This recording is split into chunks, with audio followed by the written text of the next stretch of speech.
Olá e bem-vindos. Hoje vamos mergulhar numa história que honestamente parece inventada, mas é 100% real. Vamos falar sobre as origens de um dos maiores bancos do mundo, o JP Morgan Chase, e descobrir que a semente não foi plantada em Wall Street, foi plantada nos canos d'água de Nova York. É verdade. É daquelas histórias que nos fazem lembrar que as fundações das grandes instituições são, muitas vezes, bem mais estranhas do que imaginamos. E a nossa fonte para esta análise é, aliás, pouco comum. Estamos a basear-nos em excertos de uma série literária de Fábio Batista que usa estes factos como ponto de partida para uma saga de ficção. Exato. A nossa ideia é, portanto, usar esta obra quase como um mapa para desenterrar a história verídica. Como é que uma empresa criada para resolver uma crise de saúde pública se transformou num titã financeiro? Vamos a isso, porque esta é uma história de água, ambição e, claro, do poder que se esconde nas entrelinhas. Bem, para percebermos isto, temos de recuar ao final do século XVIII. Nova Iorque estava a crescer a um ritmo alucinante, mas o saneamento era um pesadelo. A água potável era muito escassa, de má qualidade e doenças como a febre amarela eram uma ameaça constante. A cidade precisava de uma solução e rápido. E é aqui que entra em cena uma figura que parece saída de outro livro de história. Aaron Burr. Espera lá, estamos a falar do mesmo Aaron Burr?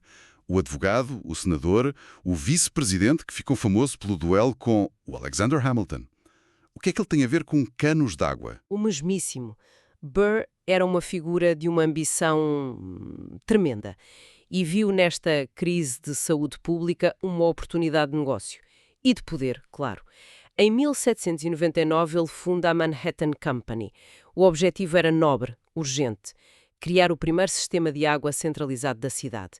E ele convenceu o Estado a dar-lhe uma licença exclusiva. Ok, parece um projeto de serviço público meritório, construir infraestruturas, fornecer água limpa. Onde é que a história dá a volta para o mundo da banca? A volta está escondida numa única cláusula. Um detalhe legal que é, um verdadeiro golpe de gênio. Burr conseguiu inserir na licença da empresa um pequeno parágrafo. Um parágrafo que dizia que qualquer capital excedentário, quer dizer, dinheiro que não fosse preciso para as operações de água, poderia ser usado em qualquer outra transação monetária consistente com as leis do Estado. Isso é inacreditável. Ele transformou uma licença para instalar canos de água num cavalo de Troia para criar um banco. Foi uma porta dos fundos para o mundo financeiro. Precisamente, é um dos primeiros e mais espetaculares exemplos de como o propósito público de uma empresa pode ser, legalmente subvertido desde o início. A missão pública era a fachada, a oportunidade financeira era o verdadeiro motor. E ele não perdeu tempo. O Bank of the Manhattan Company abriu no mesmo ano, em 1799, e tornou-se o segundo banco da cidade, a rivalizar diretamente com o de quem? De Alexander Hamilton. Claro. Exato. A rivalidade deles ia muito para além da política. Então, no início, os dois negócios coexistiam. O texto que temos sugere que o banco até ajudou a financiar a parte da água. Fala em canos, bombas, um reservatório em 1802. Sim. E essa simbiose inicial é fascinante. O negócio mais lucrativo, a banca, financiava a missão pública, mas era um equilíbrio muito frágil, não é? Porque uma atividade gera lucros rápidos e a outra exige investimento pesado, a longo prazo, com retornos mais lentos. A questão era qual das duas ia prevalecer na mente de um homem como o Burr. O que me leva à pergunta seguinte. Se a empresa tinha o monopólio de um serviço tão vital, o que é que correu mal com o negócio da água? Parece uma mina de ouro. Correu mal porque a atenção do seu fundador estava no outro lado. A carreira política de Burr estava no auge.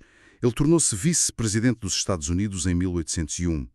A gestão diária de um sistema de águas, com os seus problemas de engenharia e as queixas dos cidadãos, tornou-se secundária. Face aos jogos de poder em Washington. E aos lucros do Wall Street. Ou seja, o bem público foi um bom pretexto para lançar um negócio, mas o verdadeiro motor foi sempre o lucro e a influência que a banca lhe dava. Parece que sim.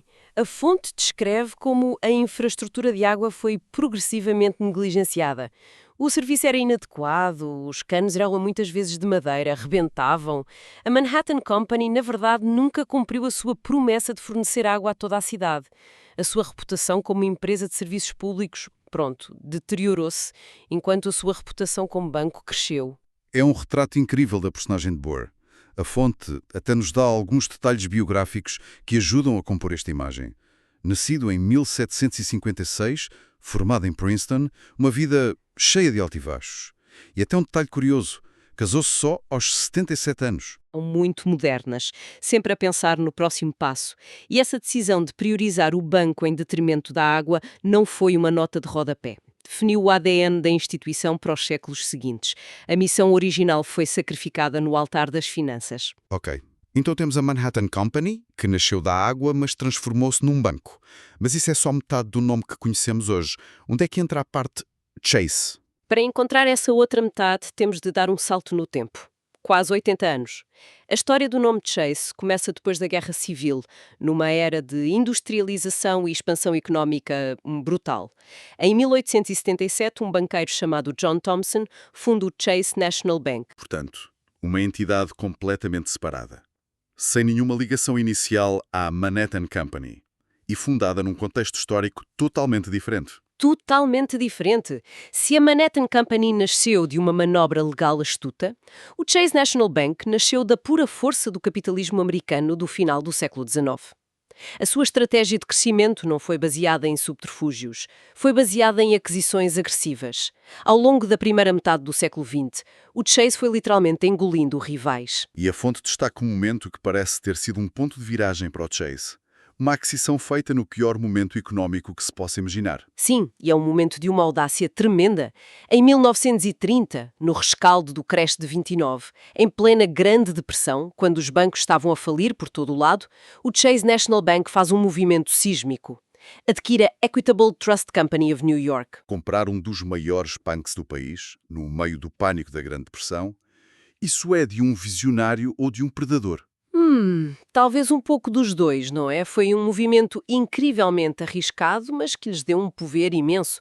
Enquanto outros se afundavam, o Chase usou a crise para se expandir. Esta única aquisição transformou-o da noite para o dia no maior banco comercial dos Estados Unidos e possivelmente do mundo na altura. Mostra uma cultura corporativa muito diferente. Muito diferente. Menos subtileza, mais força bruta. Temos então estas duas linhas narrativas a correr em paralelo durante décadas. De um lado, o antigo banco de Aaron Burr. Do outro, este gigante que cresceu na crise. Quando é que os seus caminhos se cruzam? O clímax acontece em 1955. As duas instituições, cada uma com a sua história, a sua cultura, fundem-se. A Manhattan Company, o banco nascido da água, une-se ao Chase National Bank, o colosso forjado no fogo das aquisições. E desta união nasce o Chase Manhattan Bank.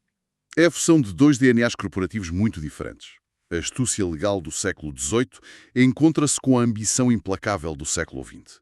O resultado foi, um superbanco. Uma instituição com um poder e uma influência que poucos conseguiam igualar. Exatamente.